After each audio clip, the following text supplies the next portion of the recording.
ಬಳಪ ಹಿಡಿದ ಭಗವಂತ ಇರುತ್ತಾನೆ ನಮ ಸುತ್ತ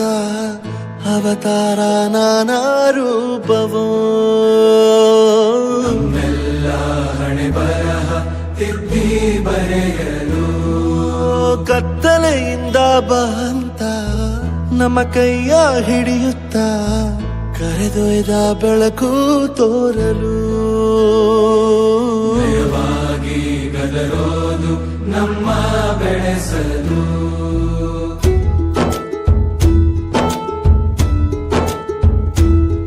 ಭಾಷೆ ಅಮೃತ ಕುಡಿಸೋ ತಾಯಾಗಿ ಭಾಷೆ ಅಮೃತ ಕುಡಿಸೋ ತಾಯಾಗಿ ಭವಿಷ್ಯ ಬರೆವಂತ ತಂದೇನೋ ಆಗಿ ಬರೆವ